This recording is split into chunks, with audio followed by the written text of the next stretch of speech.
A graça e a paz do Senhor seja com todos.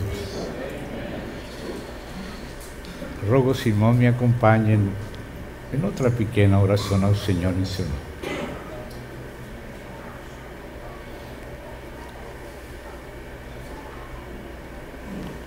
Querido Pai, o Senhor sabe, teu povo te quer a ti. Todos nós estamos aqui desejando estar aos teus pés. Assim que, em nome do Senhor Jesus, rogamos que seja o próprio Senhor alimentando-nos a cada um de nós. Nos confiamos em tuas mãos. Em Cristo Jesus. Amém.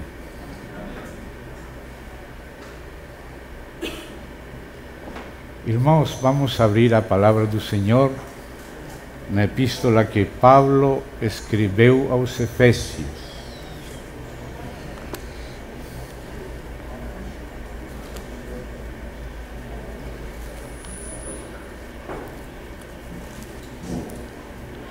Vamos no capítulo 1.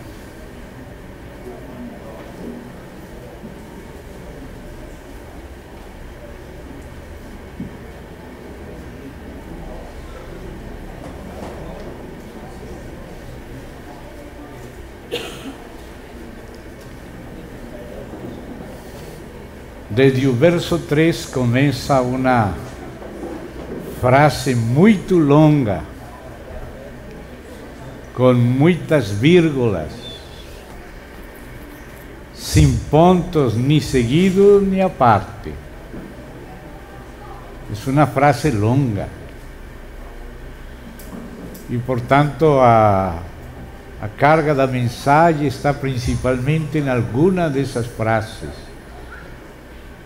Mas precisamos ler toda a frase para poder sublinhar no seu devido contexto aquela que é a carga do Espírito, da mensagem da agora. Então vamos começar desde o verso 3, capítulo 1, verso 3. Obrigado.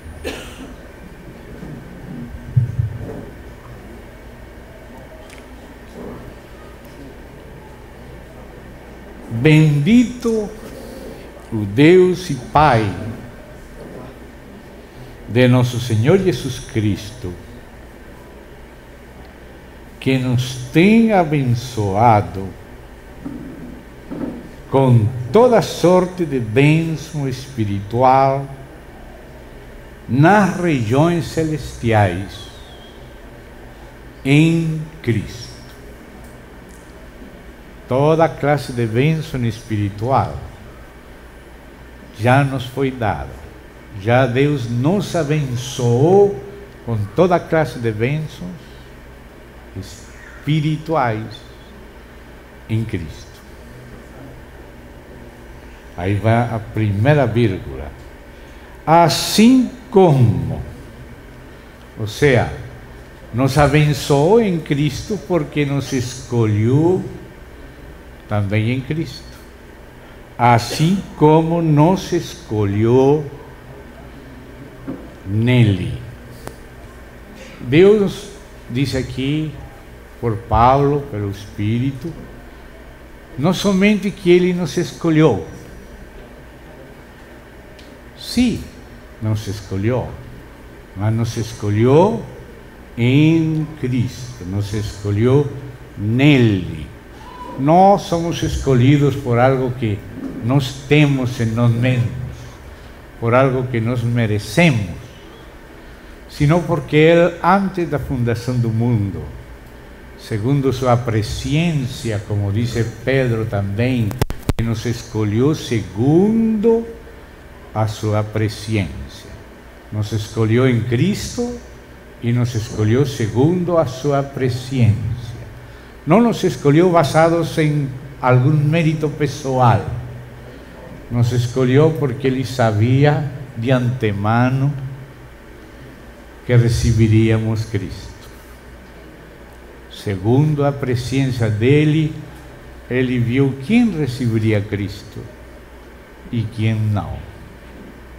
Isso não quer dizer que ele somente ofereceu Cristo aos escolhidos. Penso que podemos ver o exemplo que ele mesmo menciona de Jacó e Esaú. Dice Deus que ele aborreceu Esaú, mas que amou a Jacó. Mas por que Deus aborreceu Esaú e amou a Jacó? A quem dos dois Deus deu a primogenitura? Poderíamos pensar que Deus deu a primogenitura a Jacó. Pero veja, Deus deu a primogenitura a Esaú. Quem nasceu com direito à primogenitura foi Esaú. Esaú não pode dizer: ah, Deus, você não me amou, você deu a primogenitura para Jacó. Não, Deus não deu a primogenitura ainda a Jacó. Deus deu a Esaú, mas Esaú vendeu e Jacó apreciou e pagou o preço por ela. E isso Deus viu de antemão. A primogenitura representa Cristo. E ele ofereceu para Esaú. Deus não negou a Esaú a primogenitura. Foi Esaú que vendeu. E isso não gostou a Deus. Mas ainda sabendo que Esaú menospreciaria a primogenitura, Deus colocou nas mãos dele. E Esaú vendeu. E Deus não colocou nas mãos de Jacó, mas Jacó comprou. Um vendeu e outro comprou. E Deus conhecia isto de antemão. A mesma coisa com Caim e Abel. Caim matou Abel porque via que Deus recebia aquilo que Abel oferecia. Porque a oferta de Abel era baseada no Evangelho de Deus, com que Deus evangelizou seus pais, Adão e Eva. Quando Adão e Eva quiseram se cobrir por si mesmos, se esconder por si mesmos, Deus cobriu eles através daquele sacrifício, daquele animalinho, que nos fala de Cristo. Deus queria cobrir eles e viu que a cobertura da justiça própria deles não era suficiente, então Deus providenciou aquela cobertura. Podemos dizer que aquele pequeno animal era um cordeiro, e se não era um cordeiro, era a figura do cordeiro. E isso se lembrava quando seus pais falavam, e por isso ele decidiu não confiar nas suas próprias produções, sino confiar na morte do cordeiro. Ele receberia o cordeiro. Ele confiaria no sangue do cordeiro. E Deus não ficou calado. Deus falou para Caim: Caim, se você fizer a mesma coisa que teu irmão, confiar no sangue do cordeiro, você também seria exaltado. Mas se não, o pecado está à porta. Então você vê que foi o próprio Caim que rejeitou o Evangelho, assim como Esaú despreciou a primogenitura. Mas Deus viu que Abel confiava no cordeiro, e também Jacó. Por isso disse aqui: nos escolheu nele, em Cristo. E disse também no mesmo Espírito, agora pelo outro apóstolo, por Pedro: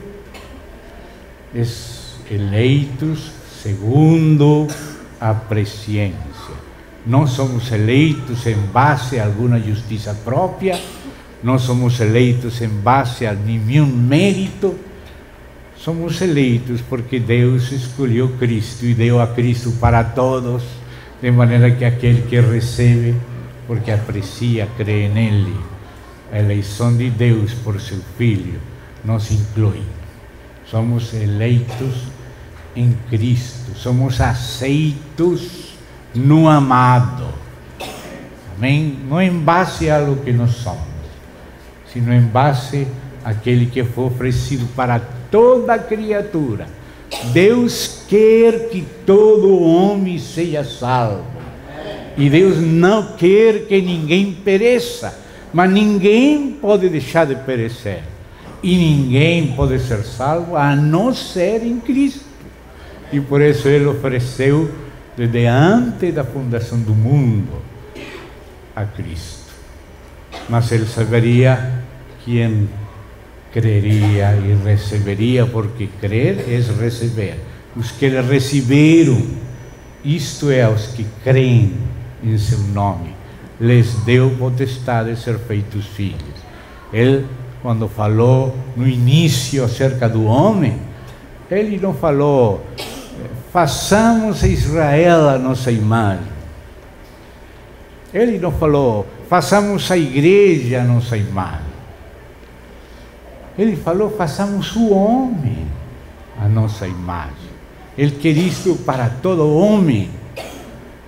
Mas por que todo homem não alcança, não atinge o patamar de Deus? Porque eles não quiseram. Eu quis juntar teus filhos, mas você não quis. Ou seja, que Ele quer que nós também querramos o que Ele quer. E para isso Ele oferece a graça para todos, mas não obriga a ninguém. Coloquei diante de ti o caminho da vida, que é Cristo, e o caminho da morte. Escolhe, pois, a vida. Não podemos, depois da queda, escolher sem a graça. Mas a graça não escolhe por nós. A graça nos capacita para escolher. Antes da queda não precisávamos de uma ajuda para viver. Antes da queda, sim, precisávamos comer da árvore da vida, mas nossa condição era livre, não era caída antes da queda. Depois da queda, nossa condição ficou impossibilitada de se ajudar e de escolher. Só poder fazer o que não quer. E o bem que quer não consegue. A alma é aquela que quer. O querer está em nós, mas não o fazer. Porque todo o poder da nossa alma não consegue vencer o poder do pecado no homem caído. Por isso o Senhor teve que se vestir de nós e condenar o pecado na carne. E terminar com Adão na carne dele. Por isso ele é chamado o último, o postreiro Adão. Quando ele morreu, ele terminou com Adão. Ressuscitou, ascendeu, enviou seu Espírito e ele vem a nos dar o que precisamos para apresentar perfeito em Cristo Jesus a todo homem. A todo homem. E Ele quer que todo homem seja salvo. E Ele manda pregar a toda criatura. E qualquer que recebe. Mas claro que Ele não tem que esperar para saber. Ele sabe tudo de antemão. Porque Ele é onisciente. E a eleição e a predestinação dele são em Cristo e segundo a sua presciência. Amém? Então aí diz esse verso 4, assim como se nos abençoou em Cristo, assim como nos escolheu em Cristo. Primeiramente, Ele conheceu tudo, ninguém podia ser salvo por si mesmo, mas Ele ofereceria Cristo para todos, mas sabia quem receberia e quem não. Então, na base da sua presença, escolheu em Cristo. E em Cristo somos eleitos, e em Cristo somos aceitos. Ninguém é eleito nem aceito em si mesmo, mas em Cristo. Assim como nos escolheu, assim também nos abençoou. E nos abençoou também em Cristo. A bênção toda está em Cristo. Ele é toda a bênção de Deus. E Ele é a eleição de Deus. Este é meu Filho amado, no qual eu tenho contentamento. A Ele ouvi. Se ouvimos a Ele, cremos nele, Ele é a nossa vida. E nessa base somos aceitos, porque nessa base fomos eleitos. Então sigue falando aqui, dice: nos escolheu nele antes da fundação do mundo. E para que nos escolheu? Para sermos santos e irrepreensíveis perante Ele. E em amor nos predestinou para Ele, para a adoção de filhos. Claro que essa palavra adoção, pode ser que lá em Colômbia, aqui em Brasil, vamos entender mal. Quizá nós aqui entendemos, em Sudamérica, que a adoção é um filho que não é nosso, Deus toma como se fosse nosso. Mas não é nosso, é de outro pai, mas assim se entende a adoção aqui, verdade? Mas não é essa palavra, a palavra é huiothesia, no grego, onde vem huios, que quer dizer filho. Então a palavra adoção é filiação, ou seja, nos fez filhos nascidos de Deus, nascidos dele mesmo, nascidos do Espírito. Esse é o sentido de adoção na palavra grega, que não vamos interpretar mal. Amém? Então diz: nos predestinou para Ele, para a adoção de filho, no sentido grego. Amém? Deus é um pai que quer ter muitos filhos. Por isso lá em Malaquias diz que o homem tem que ser fiel até no seu próprio espírito com sua esposa, porque Deus, através dos casais, está buscando uma descendência para Ele. Assim diz a tradução aqui em Reina e Valera.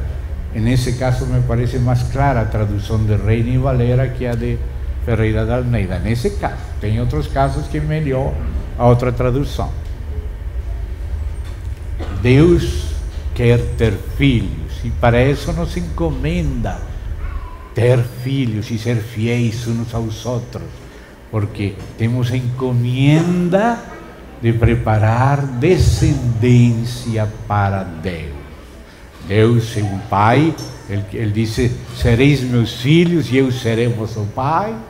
Por isso ele quer que edifiquemos casa para Ele, e casa não é solamente física. Quando você escuta a casa de Israel, a casa de Judá, não se está referindo a uma mansão, se está referindo a uma família. Amém? Deus é um pai que sempre quis ter muitos filhos e criou ao homem a sua imagem e mandou multiplicar para que essa família de Deus apareça. Claro que ela não vai aparecer com a primeira geração, vai aparecer no novo nascimento, não no nascimento da carne, mas como diz a Escritura, primeiro nasce o homem natural e depois nascemos de novo, e o novo nascimento é o espiritual. E agora tudo isso, não? Predestinados para ser filhos, por meio de Jesus Cristo.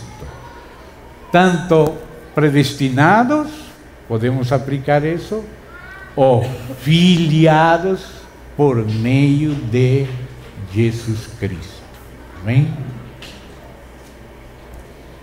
Segundo Ou seja, que a predestinação para ser filhos em Cristo tinha a base do beneplácito da sua vontade. Predestinados segundo o beneplácito da sua vontade. A vontade de Deus é pela qual Ele faz o que é digno de Ele fazer. Deus nunca vai fazer nada indigno, nada baixo. O que Deus vai fazer é sempre o melhor e o mais perfeito. Esse é o beneplácito da vontade dEle. E nesse beneplácito está ter essa família de filhos e filhas, entre os quais seu filho unigênito seja o primogênito. Amém? Então agora disse: para louvor da glória de sua graça. Ou seja, que a graça de Deus é gloriosa, e a graça de Deus se manifesta em glória. Não é uma graça mesquina, é levar muitos filhos e filhas à glória. Que maravilha o que está no coração de nosso Pai. E então diz mais: graça que Ele nos concedeu gratuitamente no amado. Né? Graça que nos concedeu no amado. Essa é a base da graça. Não é nada nosso, nada que temos melhor que ninguém. É que Ele nos deu a todos, seu Filho. Quem quiser, aquele que quiser, venha e beba gratuitamente da água da vida. Se Ele faz esse oferecimento, é porque Ele vai ajudar mesmo.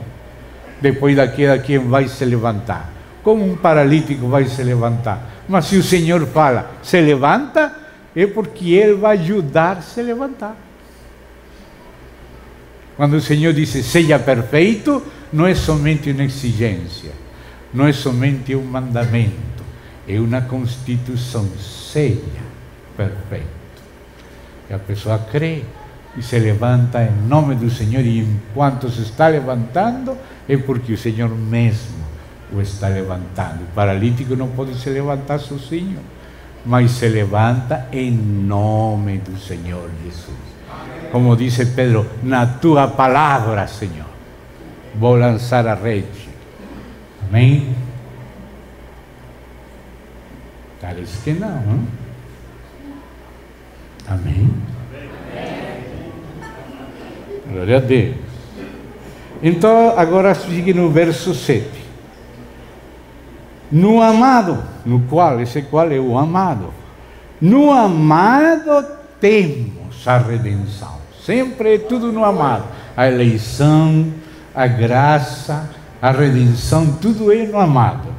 Nele, no qual temos a redenção pelo seu sangue, a remissão de pecados, segundo a riqueza da sua graça. E outra vírgula, não para. Aí vai fluindo, fluindo, fluindo, acrescentando frase tras outra frase, não coloca ponto, sigue vírgula, vírgula, vírgula, vírgula, vírgula. Vamos ver onde termina por fim esta frase tão longa. Frase de frases, como essas palavras suecas. As palavras da Suécia a vezes ocupam 3 renglones, uma mesma palavra, formada de pedaços de coisas, prefixos, sufixos. Então agora diz assim: a riqueza da sua graça que Deus derramou abundantemente sobre nós. E agora nos vai falar de um outro aspecto da graça, que pensávamos que a graça se referia somente à remissão dos pecados. Vocês, quando vão em Romanos 6, aí também fala da graça, e dizem como vamos perseverar no pecado aqueles que temos sido batizados em Cristo. Ou seja, que não somente Deus nos perdoa os pecados com a graça, sino que também nos liberta da natureza pecaminosa, não tirando ela da carne, sino colocando a vitória sobre ela no Espírito. E o Espírito tem a vitória completa sobre a carne, se andamos no Espírito. Se andamos pelo Espírito, andamos na liberdade e na vitória. Mas não busque a vitória na sua carne, busque a vitória no Espírito. Porque no Espírito temos tudo o que Cristo conseguiu para nós. Herdamos tudo o que o Senhor é, tudo o que Ele fez, gratuitamente no Espírito. Assim como também gratuitamente herdamos toda a corrupção de Adão na carne. Então o Senhor não tira de nossa carne, sino que Ele coloca a vitória no Espírito para vencer o que está na carne. É como se você coloca combustível num foguete e assim o foguete vence a lei da gravidade. Não quer dizer que a lei da gravidade foi suspendida. A lei da gravidade para tirar tudo para baixo está aí. Mas o foguete tem combustível com mais poder que a gravidade. Não é que desapareceu a gravidade, é que o combustível tem mais poder que a gravidade. E assim Deus fez vencer a lei do pecado e da morte, não tirando ela da carne, sino nos dando combustível. A lei do Espírito de vida em Cristo Jesus. Então agora vai falar de outro aspecto da graça, além do perdão dos pecados e aquela outra de Romanos 6. Diz, graça, verso 8, graça que Deus derramou abundantemente sobre nós em toda a sabedoria e prudência. Ou seja, que esta é graça não só para perdonar, sino para nos fazer prudentes e nos fazer sábios. Prudentes e sábios neste sentido. Sabedoria e prudência desvendando-nos, tirando a venda que nos tinha cegos. Assim Ele nos fez sábios e prudentes, desvendando-nos o mistério da sua vontade. Ou seja, a graça também não somente nos perdoa, sino que a graça nos capacita para entender Deus. Aí fala de prudência para saber fechar a boca no momento certo, para saber não entrar por lá nem por cá, sino somente pelo centro. Essa prudência tem que ver com poder. E essa sabedoria, pois, com sabedoria. E já começamos a encontrar duas palavras que na Bíblia estão relacionadas com Cristo. Como diz 1 Coríntios 1:24. Cristo é o poder e a sabedoria de Deus.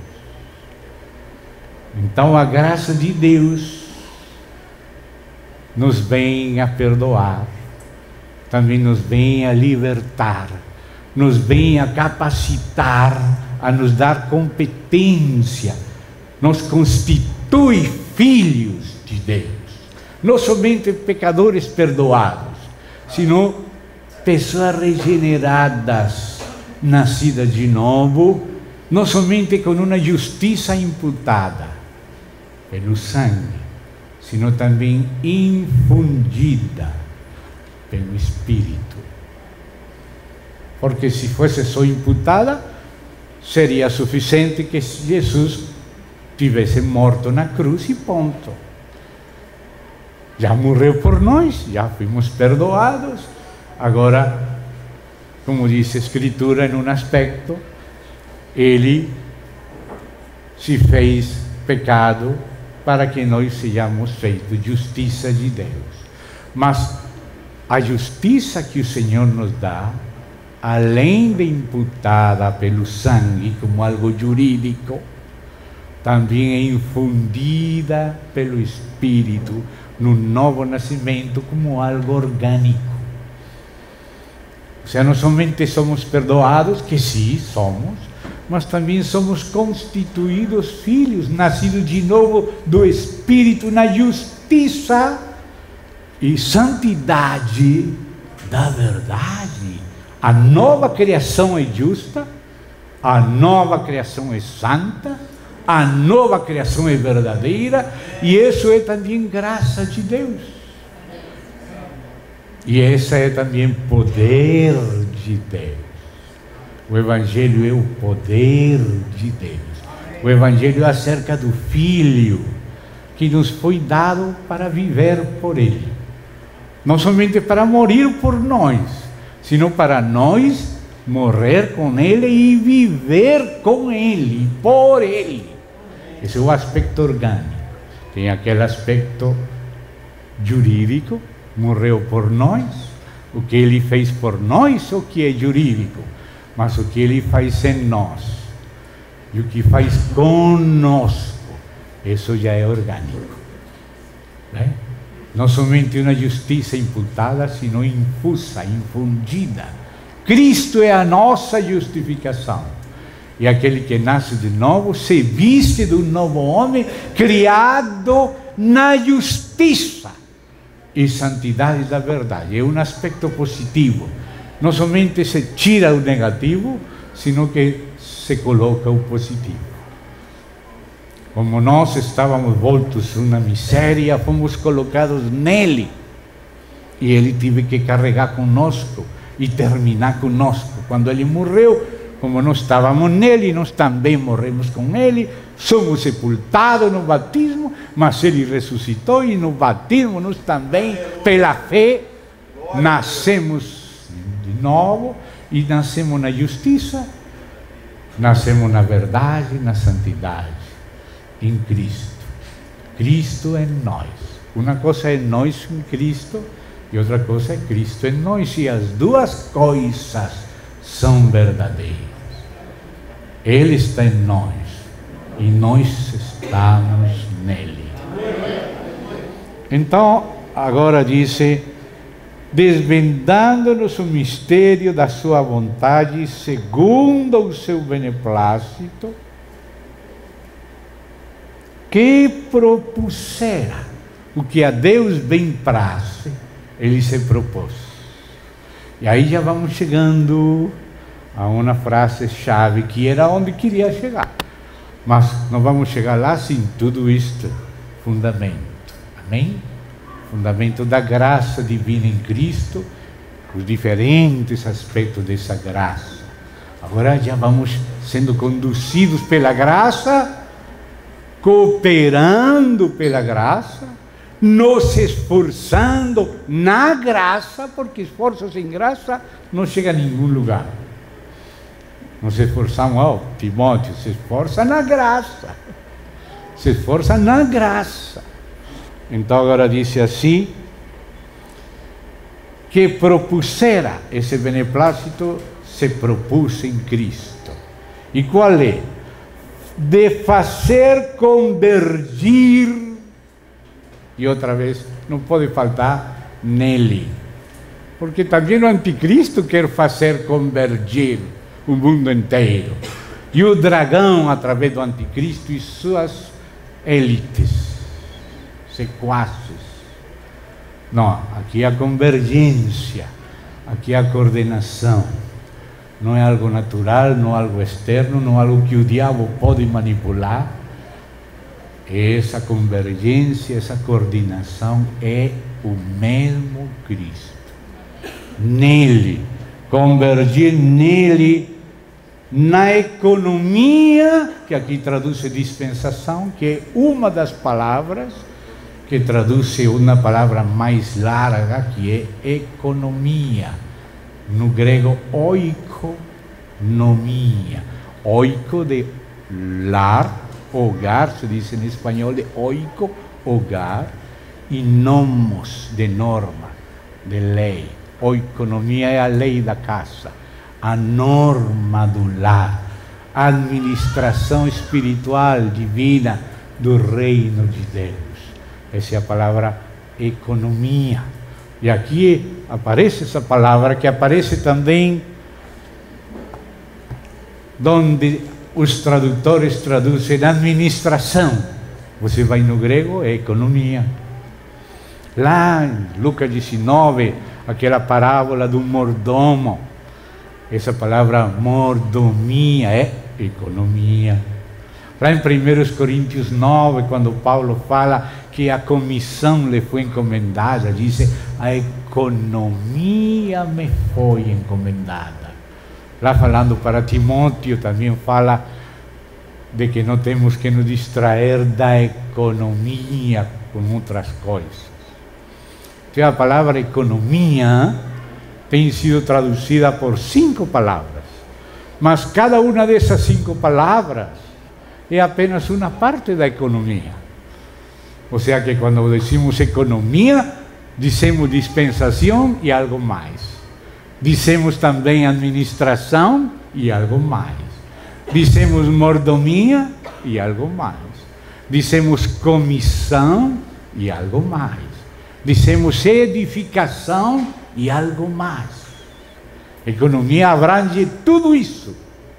E essa é a palavra que aparece aqui. E essa palavra tem a ver com o reino, porque a graça não é para nos dispensar do reino, a graça é para poder produzir o reino. Então o mistério de Deus tem a ver com todo esse programa dele, esse arranjo dele, esse conhecimento antecipado, essa eleição em Cristo, essa bênção total em Cristo, essa graça de Cristo para nos perdoar, nos libertar, nos constituir, nos encher de prudência e sabedoria acerca do mistério da vontade dele, do beneplácito de Deus, do propósito dele, que tem a ver com uma economia final, definitiva e eterna. A isso se está referindo aqui.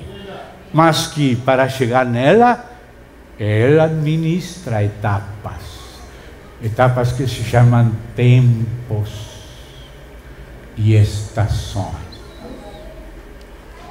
Porque ele vai lograr aquilo passando por diferentes etapas, que é o arranjo administrativo.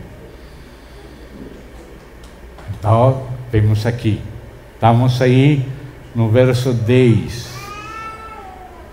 Beneplácito que propuser em Cristo de fazer convergir nele, quando? Na economia da plenitude dos tempos, porque o trabalho de Deus tem continuidade. Por isso você tem que falar do pleroma, plenitude dos tempos. Aí fala de vários tempos, mas os tempos não podem ser isolados um do outro, senão que vem um detrás do outro. Temos que passar por primeiro curso para conseguir alguma competência para o reino. Que fala lá Apocalipse 20, quem vão se sentar a reinar com Cristo 1000 anos? Os que receberam faculdade de julgar. Você lembra dessa frase? Lá em Apocalipse 20, quando fala daqueles tronos dispostos para que neles se sentem os vencedores, os que aprovaram a faculdade, que passaram pelo primeiro curso para poder entrar no segundo, porque no segundo precisa dos ganhos, dos logros do primeiro. Então, por isso a palavra de Deus fala em plural dos tempos, dos eones, ou aionos, os eones, as eras, as etapas. E essa expressão que está usando Paulo pelo Espírito Santo não é introduzida por Paulo, foi introduzida muito antes, num contexto que Paulo tem no coração.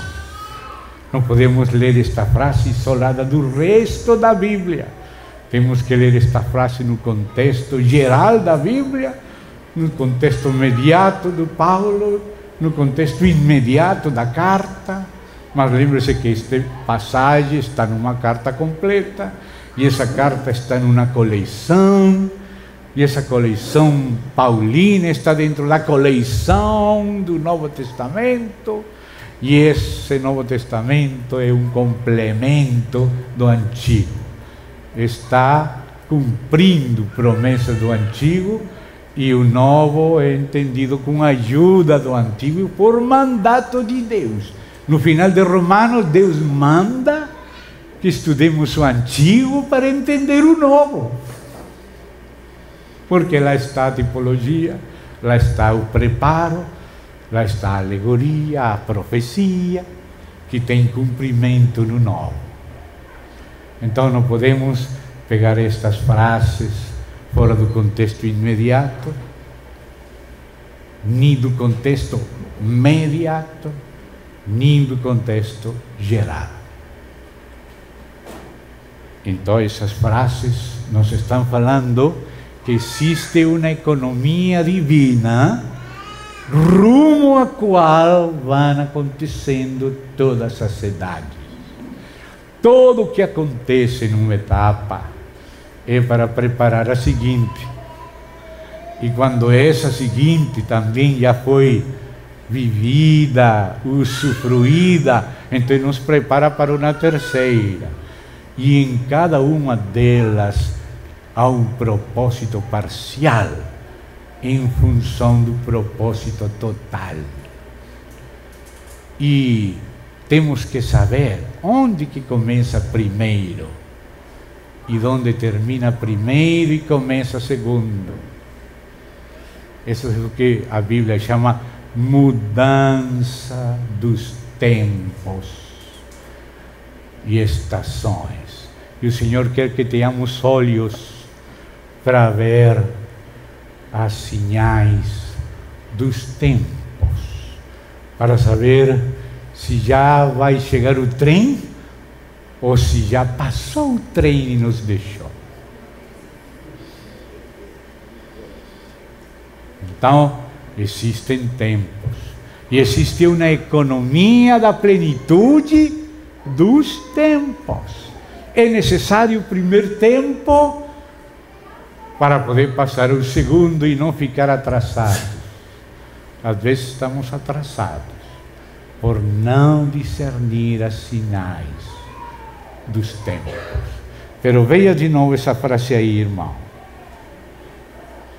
Fazer convergir nele. Quando é que tudo vai convergir em Cristo? Na economia da plenitude dos tempos. Todas as coisas colocadas debaixo dos pés de Cristo. Aqui Paulo está tirando consequências das promessas de Deus para com Cristo. Filho, te assenta à minha direita, até que eu ponha debaixo dos teus pés todos os teus inimigos. Então a história tem um sentido. O pai decidiu que seu filho seja a cabeça de todas as coisas que existem no céu e na terra. Deus todas as coisas as criou para seu filho. E no coração de Deus esse propósito é inalterável. E a igreja tem lugar com Cristo. Assim como Ele é o centro do propósito de Deus, no verso 11 diz, assim mesmo a igreja, que é coerdeira com Ele. A igreja tem que avançar também, para que Cristo se forme nela, para que seja uma ajudadora que lhe seja idônea. Quando ele falou, não é bom que o homem esteja só, far-lhe-ei ajudadora idônea, isso quer dizer que ele estava pensando em Cristo. Irmão, vamos desligar todos os celulares para não ofender ao Senhor, ao Espírito, nem aos irmãos. Tomemos a decisão, desligamos e ponto. Amém? Então, veja o que diz aí. fazer convergir nele na dispensação, ou seja, na economia é a palavra. Isso tem que ver com todo o arranjo administrativo do reino. Há uma economia final, mas para chegar a essa final, você tem que passar por todos esses tempos. Amém? Então aí diz, tanto as coisas que estão no céu como as da terra. Agora diz outra vez, nele digo. Ou seja, isto é impossível sem Cristo. Mas nele, em Cristo, no Cristo do propósito eterno de Deus, no Cristo da centralidade que os irmãos mencionam aqui nas orações, nas proclamações. Nele digo, no qual, neste Cristo central do coração de Deus, neste Cristo do reino eterno do Altíssimo, nele fomos também feitos herança. Olha essa frase, que preciosa frase, temos que entender essa frase. Feitos herança. Far-lhe ajudador idônea, que seja como ele. Isso que parece que falou para Adão, diz Romanos que Adão é figura de Cristo. Ou seja que quando Deus diz far-lhe Adão, ajudador idônea, está falando far-lhe a Cristo, igreja gloriosa. Queria que toda a humanidade fosse, mas não todos quiseram. Esses que quiseram resultaram na igreja, e os que não, pois, perderam tudo. Perderam tudo. Então aí diz assim, nele, no qual fomos também feitos herança, predestinados segundo o propósito daquele que faz todas as coisas conforme o conselho da sua vontade, a fim de sermos para louvor da sua glória, nós, os que de antemão esperamos em Cristo, ou seja, Israel, em quem também vós, aquele povo tomado para Cristo de gentios, também vós, depois que ouviste a palavra da verdade, o evangelho da vossa salvação, tendo nele também crido, fostes selados com o Santo Espírito da promessa, o qual é o penhor. Somente por enquanto o penhor. Mas penhor de quê? De nossa herança. Aí já está o reino eterno, passando pelo milênio, mas rumo ao eterno.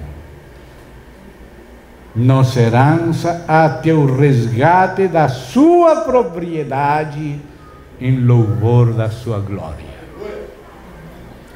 Então aqui nos damos conta, irmão, que a palavra de Deus nos está dando um panorama que nos faz entender toda a história passada, a presente e a futura.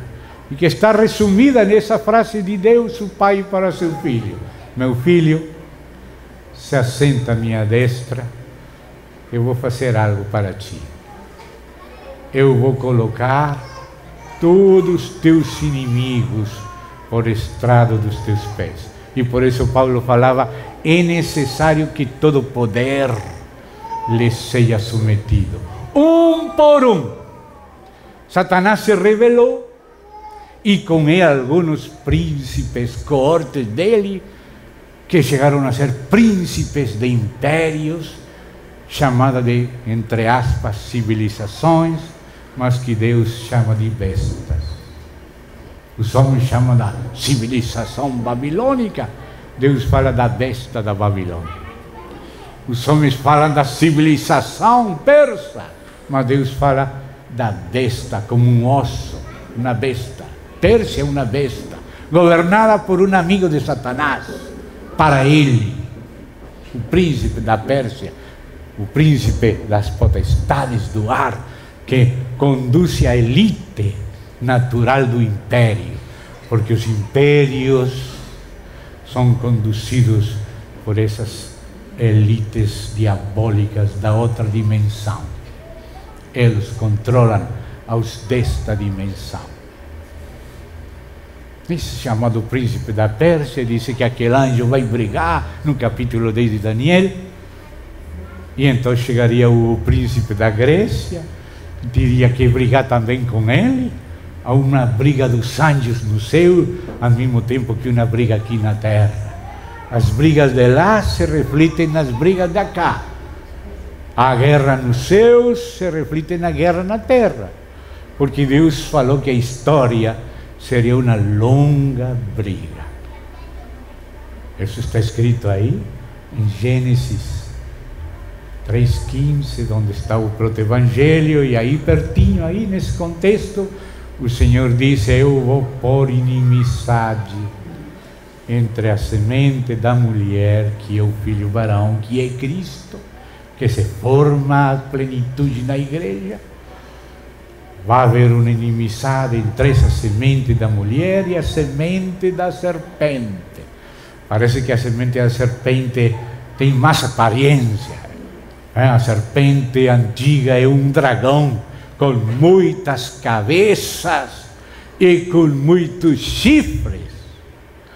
E a semente da mulher venceu o dragão, venceu o pecado, venceu o mundo, venceu os principados e potestades e venceu a morte.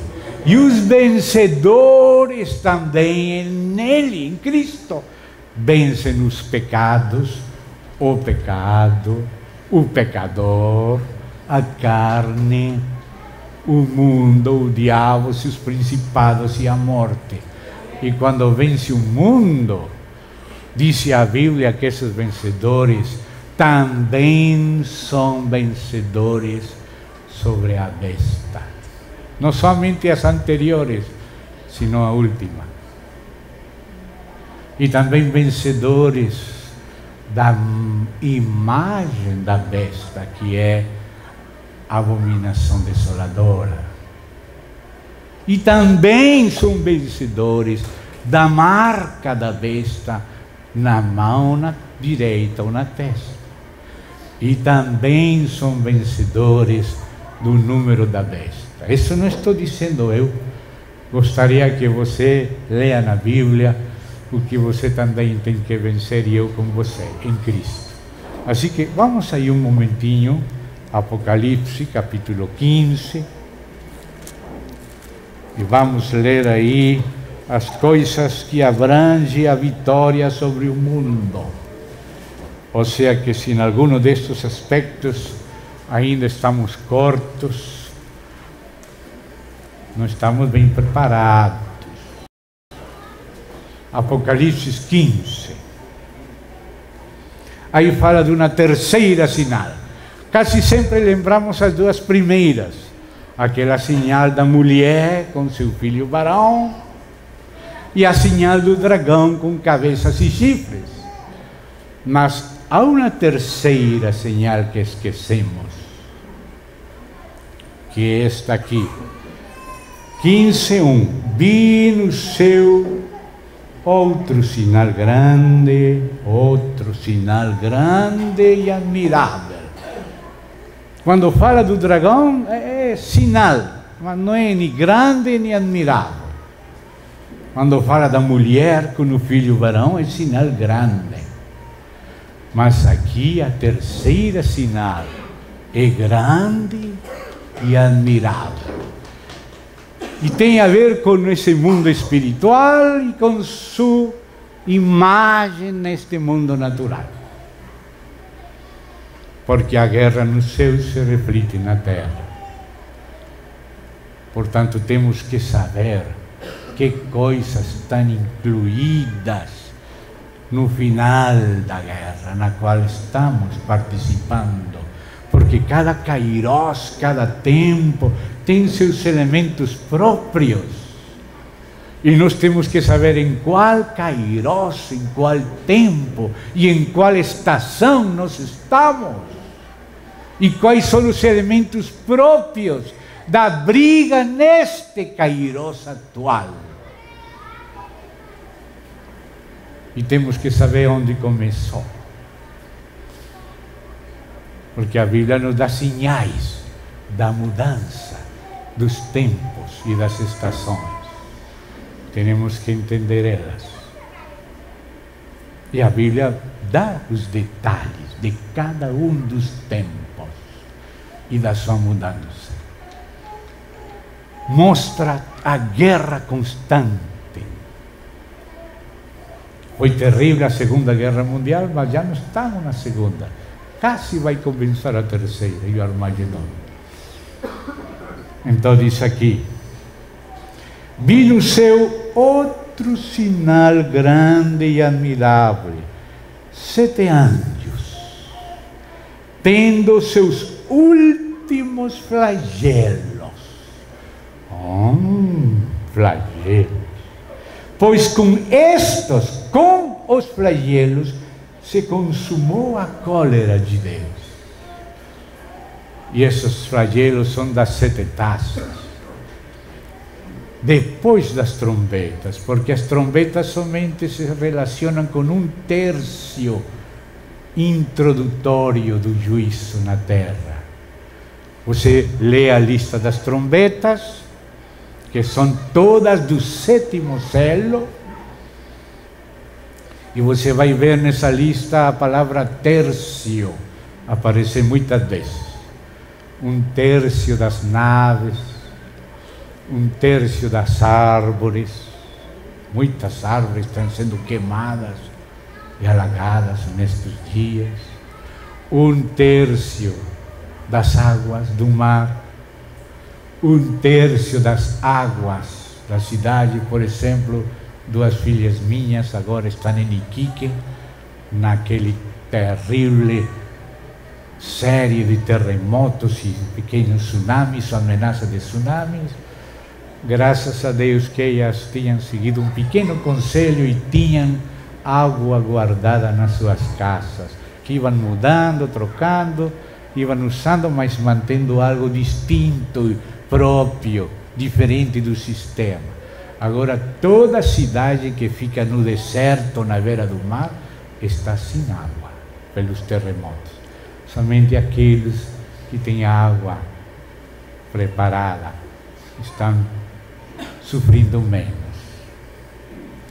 Então aqui diz assim: com os flagelos que são das taças, se consumou a cólera. Com as trombetas se introduziu 1/3, mas os 2/3 que faltavam consumam a cólera com as taças, onde estão os flagelos. Vi como que um mar de vidro misturado de fogo. Essa é a aprovação. Essa é a prova. Este é como se fosse aquele lavacro de bronze, onde reconhecemos nossos pecados e que merecemos a morte, e somos conduzidos ao arrependimento e à fé, passar do lavacro, da várzea, para o altar de bronze, onde é sacrificado o cordeiro. Esse é o primeiro que está aí, no átrio. Isso que representa a várzea de bronze, feita com espelho de bronze das mulheres de Israel. Representa o juízo de Deus ao pecado e ao pecador. Mas esse não está sozinho no átrio. Ao lado está um altar de bronze. E este nos conduz ao outro. Por isso Jesus começou o Evangelho pelo átrio: arrependei-vos e crede no Evangelho. Aí está a várzea, arrependei-vos e crede no Evangelho. O altar de bronze que representa a obra da cruz de Cristo, onde é sacrificado o cordeiro. Bem, por isso o primeiro trabalho do Espírito Santo é o trabalho da várzea. O Espírito convencerá o mundo de pecado, de justiça e do juízo. Se o Espírito nos convence o Espírito e nos conduz à fé. Nos apresenta o Filho e nos apresenta o Evangelho acerca do Filho. Vê? E aí já o Senhor vai fazendo sua obra a nível do átrio, para depois conduzir-nos ao lugar santo e ao Santíssimo. Então, amados, aqui diz: vi como que um mar de vidro, Apocalipse 15:2, mesclado de fogo. Vê? Ou seja, esse é o juízo do pecado. Já no passado, já Noé e seu povo passou através do dilúvio. Logo o povo de Israel passou através do Mar Vermelho. A igreja passou através do batismo. Mas o batismo tem batismo em Cristo, batismo em água, batismo no Espírito, mas também tem batismo de fogo. E Jesus falou para os discípulos: vocês podem ser batizados com o batismo em que eu fui batizado? Eles pensavam que era só um pouquinho d'água na cabeça, ou na piscina completa, imersão ou aspersão. Mas não era dessa parte do batismo que ele estava falando. Era o batismo de morte com Cristo, de morrer a nós mesmos para viver só por Ele. Esse era que ele estava falando. E esse é que representa esta bacia de bronze, do mar de cristal, com a linguagem daquela bacia. Como fala Moisés, que era um modelo, mas João viu já não um modelo, senão aquela realidade que foi simbolizada no modelo de Moisés. Agora, isso que para Moisés e o antigo Israel era aquele móvel de bronze feito com os espelhos de bronze, que não era de nitrato de prata e cristal, era de bronze, das mulheres de Israel. Agora é a hora da prova que há de vir para provar todos os que moram na terra, a gente da última geração. E eu estava escutando um cântico aqui, que não seja preciso outra geração, quer dizer que nós somos a última geração, porque todas as demais precisaram da última. E a Escritura diz que Deus deu algo melhor para nós, para que os outros não sejam aperfeiçoados sem nós. Então a igreja tem estado vencendo todos os desafios ao longo da história, distintas épocas, distintas estações, distintas situações. Cristo tem sido suficiente para que a igreja seja vencedora em toda situação. Mas existe uma geração final e uma prova final. A prova que havia de vir para provar o mundo inteiro, ou seja, os que fiquem vivos na última geração. E aqui aparecem os vencedores. Mas já viram, não? Que tinham que vencer? Vi como que um mar de vidro misturado com fogo, e os vencedores da besta.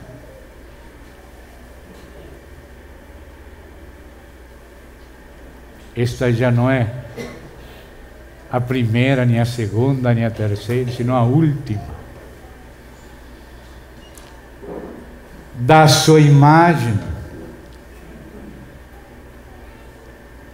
e do número do seu nome. Olha que está incluído na vitória dos vencedores. E Apocalipse 20 inclui a marca na mão e na fronte. Isso está incluído. Por favor, não tire do currículo, não tire do pensum, nem do pensum, nem do currículo. Os vencedores precisam todas estas credenciais no final, porque a vitória de Cristo é completa, e Ele que nos dá a vitória em todos os seus aspectos. Este é a maduração do mundo. Mas Jesus Cristo venceu o mundo.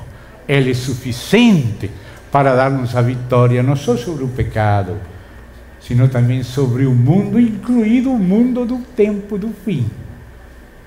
O mundo da besta, o mundo da imagem dela, que é a abominação desoladora, o mundo da marca e o mundo do número da besta. Sobre tudo isso, a geração final tem que ser vencedora.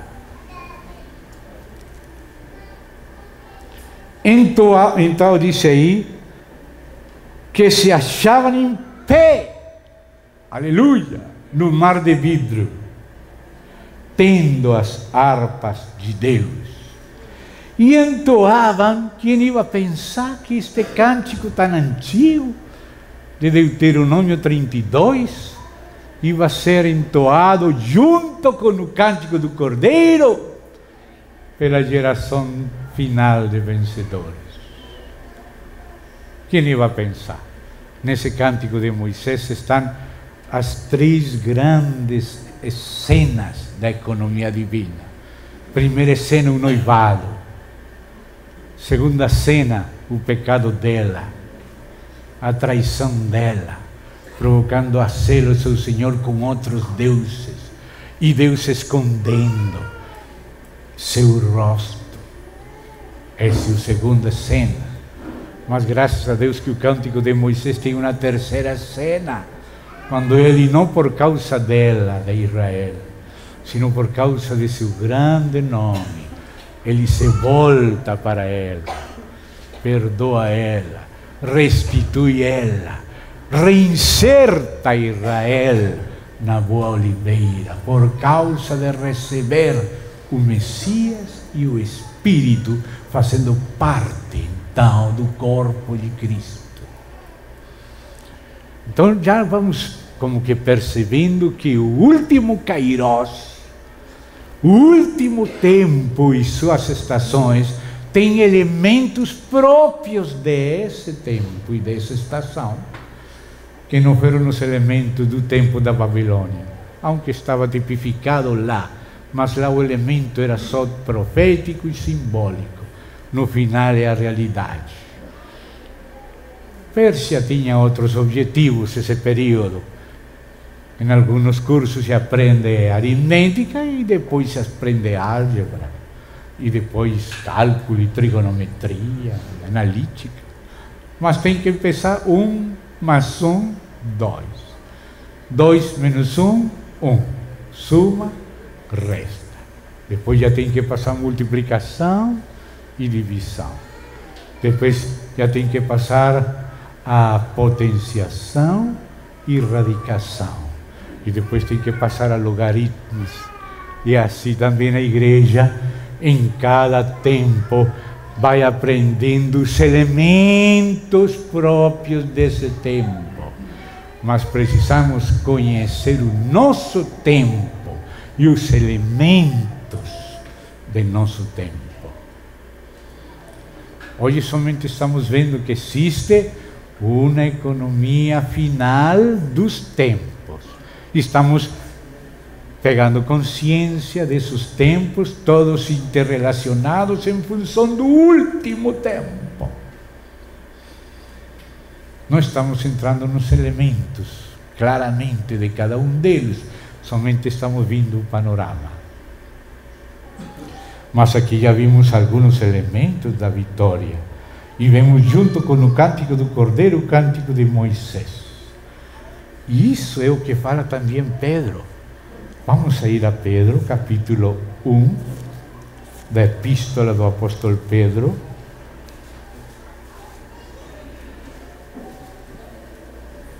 Então, vou ler também desde o verso 3. Diz assim: bendito, igual como falou Paulo também no verso 3 de Efésios. Bendito Deus e Pai de nosso Senhor Jesus Cristo, que segundo, não a nossa justiça própria, não a nossos méritos pessoais, não por alguma coisa boa que nós fizéssemos. Segundo a sua muita misericórdia, nos regenerou. Regenerou é a obra do Espírito. Mas aqui diz um para. Para que nos regenerou Deus? Dice, nos regenerou para uma viva esperança. Essa é escatologia pura, como em Efésios 4, e em Colossenses, quando diz Cristo em nós, a esperança de glória. Temos a primeira parte cristocêntrica, cristológica, mas é em nós, é eclesiológica, mas também tem a ver com o futuro, para uma esperança viva, a esperança de glória. Aí está escondida toda a escatologia cristológica e eclesiológica e das demais criaturas. Então diz assim, mediante, como essa esperança viva, será que podemos fazer algo por nossa força? Não, não, é mediante a ressurreição de Jesus Cristo dentre os mortos. E agora a essa esperança viva diz, para uma herança incorruptível, ou seja que já não somente a ressurreição de Jesus Cristo, sino também a nossa. Amém? Sem mácula, imarcessível, que não se pode murchar, marchitar, reservada nos céus, para vosotros, que sois guardados pelo poder de Deus, mediante a fé, para, note que a salvação não é somente agora do Espírito, sino também da alma e também do corpo. Por isso aqui fala do aspecto futuro da salvação. A Bíblia fala que já somos salvos, e também fala que nos ocupamos da salvação, e também fala que seremos salvos. Quando recebimos o Senhor, já somos salvos no Espírito, mas estamos aplicando cada dia aquilo que temos, graças ao Espírito, a nossa alma.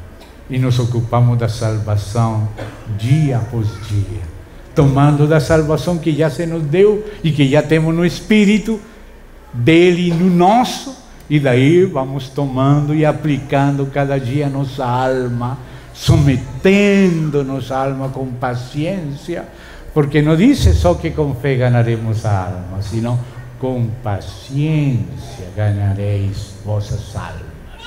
E isso não é catolicismo, isso são palavras de Jesus, que também disse, aquele que ouve minha palavra e crê, já passou de morte à vida, não haverá condenação, e eu levantarei e ressuscitarei no último dia. Ou seja, uma salvação já pronta, lista no Espírito dele, que agora está unido ao nosso Espírito, e por isso diz, aquele que crê já tem vida eterna. Mas agora tem que tomar posse da vida eterna que tem. Porque é como se alguém dá para você um cheque de 10 milhões de dólares que está no banco, mas você não tira nada do banco. O banco é que desfruta, você não desfruta nada. Então agora você tem que aplicar aquilo, tem que tirar daquela conta que Deus colocou a seu favor em Cristo e que está toda no Espírito. Agora nós temos que tomar posse da vida eterna. Não é contradição, diz que já temos vida eterna, e ao mesmo tempo o Espírito Santo diz também a Timóteo, Timóteo, toma posse da vida eterna. Mas acaso não tem vida eterna Timóteo? Acaso Timóteo não é um crente? E não disse Jesus que já tem vida eterna? Sim. Uma coisa é que ele nos dê vida eterna, outra coisa é que nós tomemos posse, usufruamos, contemos com ela, aplicamos aquilo, pagamos isto, cobrimos aquele buraco, ajudamos aquele irmão, porque aquilo que está no banco em nosso nome tem que se desfrutar ao longo da vida. Então, uma coisa tem a ver com o que Ele nos deu no Espírito, e outra coisa é aquilo que a alma pega e usufrui disso. Por isso, essa é a diferença entre as virgens prudentes e as fátuas. Todas as 10 eram virgens, as 10 tinham azeite na lâmpada, e a lâmpada, como diz o Provérbios, é o nosso espírito humano. Todo filho de Deus que crê tem azeite na lâmpada. Ainda as fátuas têm azeite na lâmpada e são virgens e estão esperando o esposo do mesmo jeito que as prudentes. Mas as prudentes, escute o verbo, tomaram consigo azeite nas suas vasilhas. Isso é a alma. O si mesmo, na Bíblia, é nossa alma. A Bíblia diz assim: de que serve o homem ganhar todo o mundo e se perde a si mesmo? Ou perde a sua alma? Ou seja, que a alma é o si mesmo. E tomar consigo é tomar da provisão para a alma, com um exercício de responsabilidade na fé ativa, se esforçando na graça.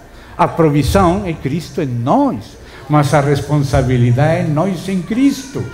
Vos dou a terra, essa é a graça. A responsabilidade é todo lugar onde coloque a planta do seu pé.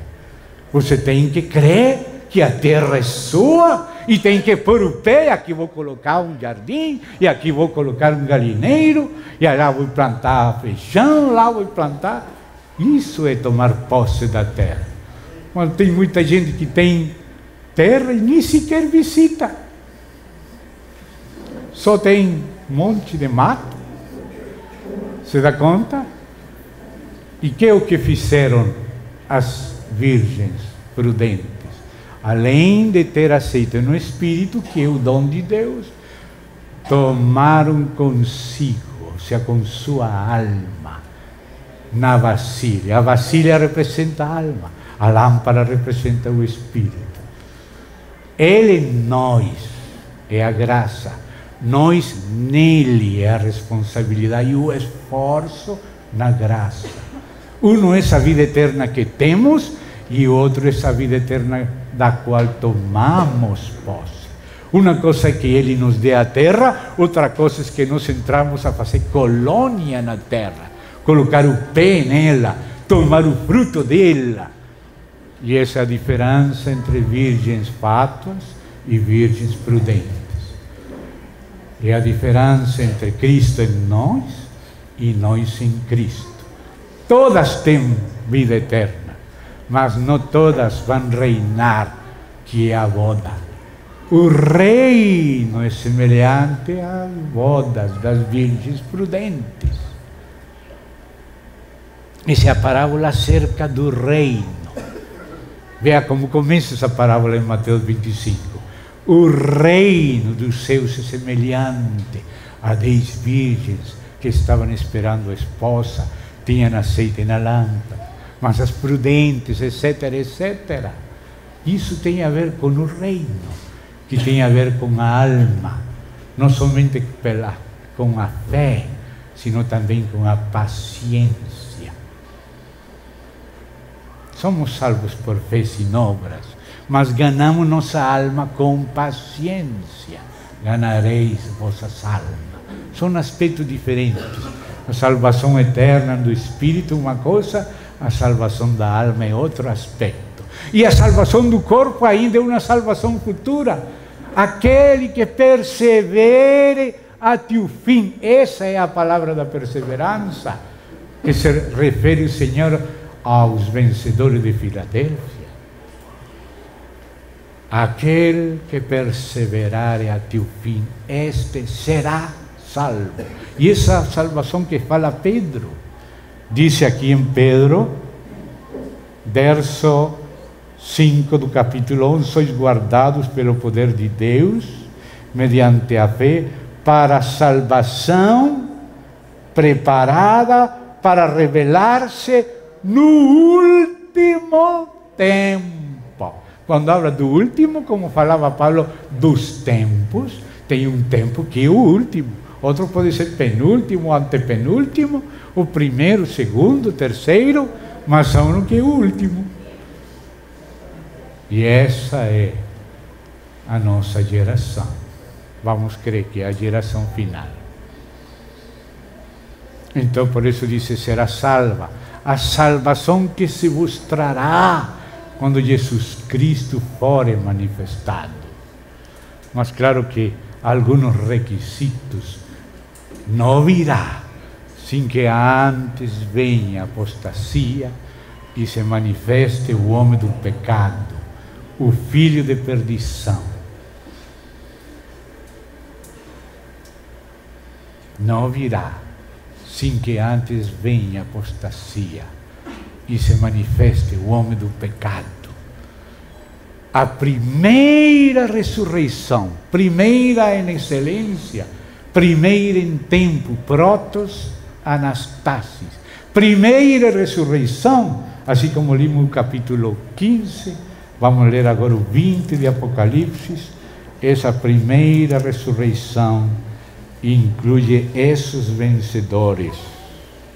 Verso 4: vi também tronos e nestes sentaram-se aqueles aos quais foi dada autoridade de julgar. Outra tradução diz faculdade de julgar. Os santos julgarão ao mundo e ainda os anjos.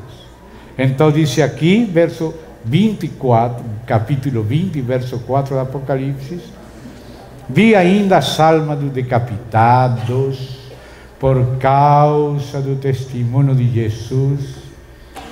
Não gostaria de dizer isto, mas seria irresponsável se não dissesse. Ainda pode rir, por enquanto pode rir, mas daqui a pouco não vai rir. As guilhotinas já estão prontas, já chegaram no Brasil pelo Porto de Navegantes, em Santa Catarina. Não estou falando de outros países que poderia também falar. Quem são esses vencedores? As almas dos decapitados, por causa do testemunho de Jesus, bem como por causa da palavra de Deus, tantos quantos, ou seja que todos estes vencedores que vão reinar com Cristo no milênio, participar da primeira ressurreição, e ninguém vai presidir a eles, nem preceder. Diz: não precederemos os que dormem. Os mortos em Cristo ressuscitarão primeiro, e logo os que estão vivos, então seremos transformados, não em 2 momentos, nem em 3, nem em 5, nem em 7, senão todos num momento, num abrir e fechar de olhos, não antes da tribulação, senão na final trombeta. Todos, num momento, num abrir e fechar de olhos, na final trombeta. Por isso os vencedores de Filadélfia, a quienes se prometeu entrar no santuário e ser feitos colunas, não sairão nunca mais quando entrem no santuário. Mas aí no capítulo 15, que não limos nos primeiros versos, no último verso do 15 diz que ninguém podia entrar no santuário até não se derramar o último flagelo. Por isso a palavra da perseverança é até o fim. Por isso aparece no meio do capítulo 3, entre as duas bestas, e aparece na mensagem do terceiro anjo, no capítulo 14. Aqui está a palavra, a paciência, a perseverança, hipomené, que se traduz ou perseverança, ou paciência, ou constância, ou submissão, distintas traduções de hipomené. Aqui está a paciência ou perseverança dos santos, os que têm a fé de Jesus, e guardam seus mandamentos. Esse é o contexto da palavra da perseverança. Desde que Jesus estabeleceu essa palavra quando disse: é aquele que vencer, não? Que perseverar até o fim, será salvo. Bem, esse aspecto futuro, não que não seja salvo já seu espírito, que não esteja sendo salva a sua alma, mas há uma parte que ainda não está salva, que é nosso corpo. E esse corpo que é de humilhação, que nos humilha constantemente, esse vai ser mudado quando ele seja manifestado em glória. Nós seremos manifestados também com ele em glória. Essa é a salvação que se nos trará quando Jesus Cristo seja manifestado. Então, isso que está falando aqui.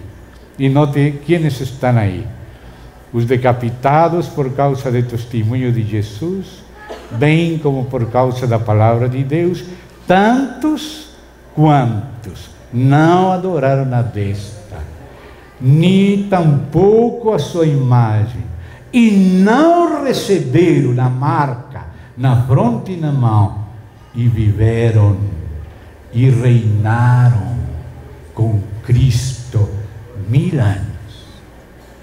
Os restantes dos mortos não reviveram até que se completassem os 1000 anos. Esta é a primeira ressurreição, não outra anterior, porque não precederemos aos mortos. E os que estão vivos serão transformados depois, imediatamente depois que os que morreram em Cristo ressuscitem. Quando?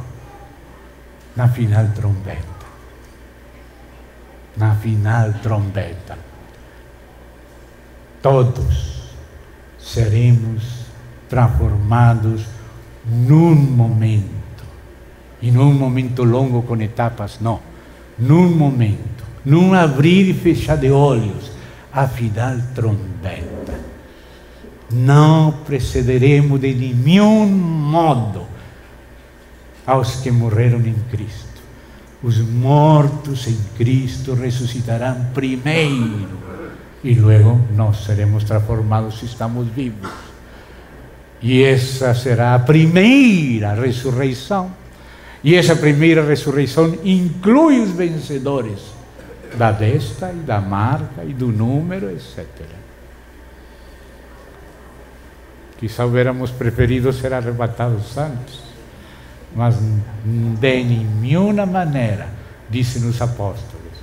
Vos decimos isto em palavra do Senhor. Não é doutrina dos apóstolos, é tradição das palavras do Senhor. De nenhum modo prevaleceremos os que dormem. Os mortos em Cristo ressuscitarão primeiro. Lá em 1 Coríntios, quando fala Cristo as primícias, com uma vírgula, que muitos estarão pensando nesse verso, oxalá você lesse esse verso em grego. Ficará um pouco desapontado, mas é a verdade. Melhor ser desapontado pela verdade que não enganado. A palavra grega é aparquem Christos, ou seja, o devido ordem, aparquem Christos, as primícias Cristo.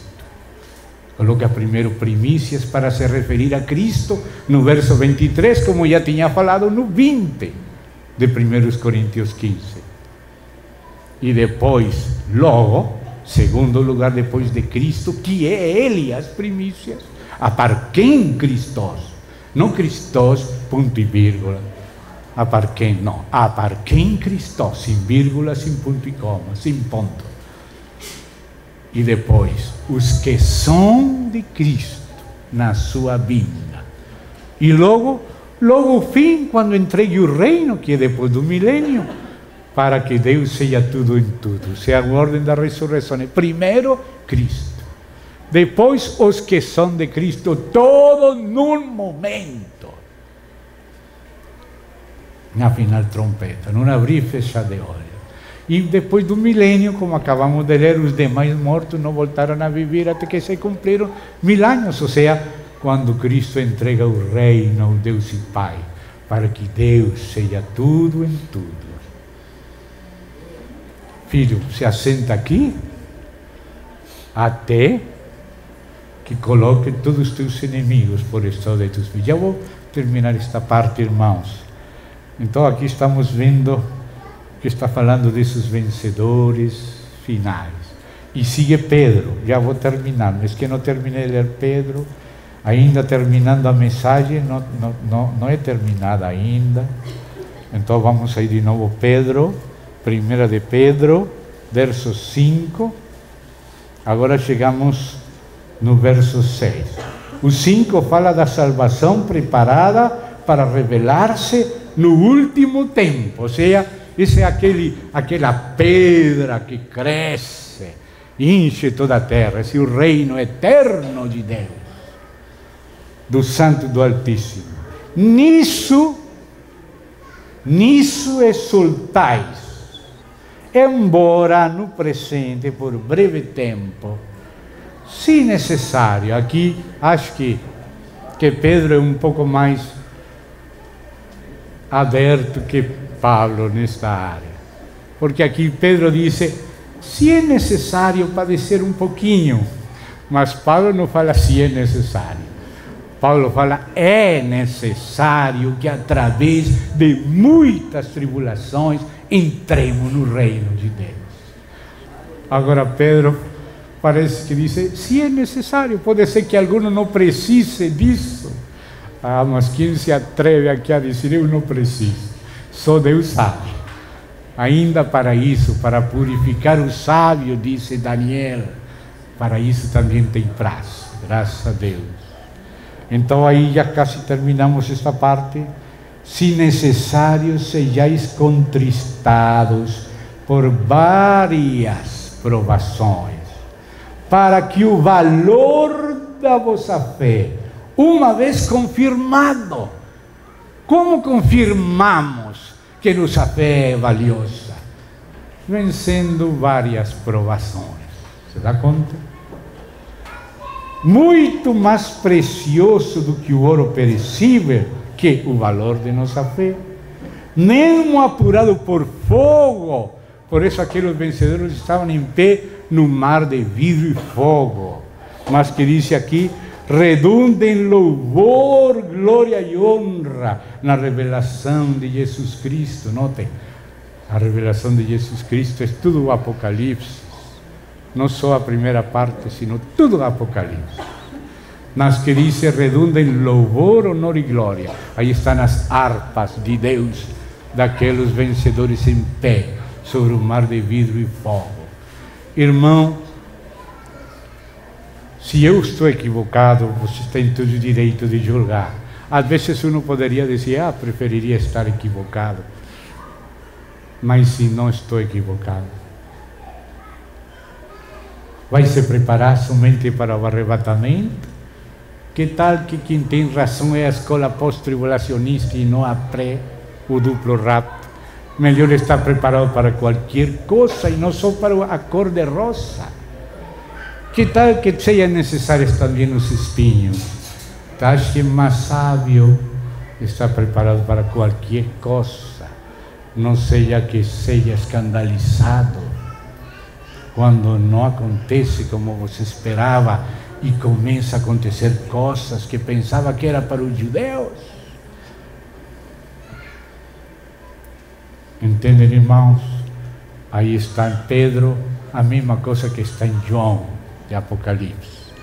Vencedores em pé, vencendo toda aquela lista de coisas que já vocês conhecem, com as harpas de Deus, confirmando o valor da nossa fé, através de diversas provações, para ser achados em louvor, com as harpas de Deus, em glória e honra para nosso Deus.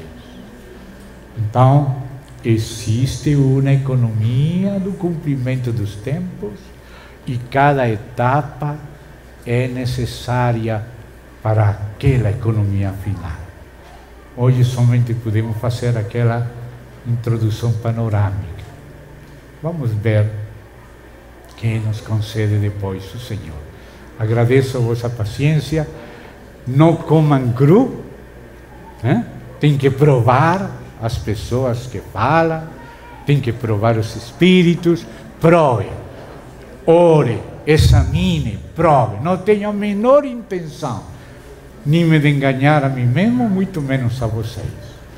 Amém? Nós temos que ser honestos com vocês. Não sou infalível, sou falível como qualquer. Qualquer de vocês me pode ajudar. Estou aberto à ajuda dos irmãos. Obrigado. Oremos, Senhor. Te agradecemos esta oportunidade de considerar estes aspectos. Tem muitas coisas que nem foram mencionadas nem tratadas, mas aquilo que o Senhor nos concedeu, encomendamos a nós mesmos nas tuas mãos. Se há alguma coisa que seja do Senhor, confirma. E se entrou alguma coisa ainda sem querer, que não seja do Senhor, expõe e tira fora. Só temos interesse no Senhor mesmo e na sua verdade. Em nome de Cristo Jesus. Amém. Amém.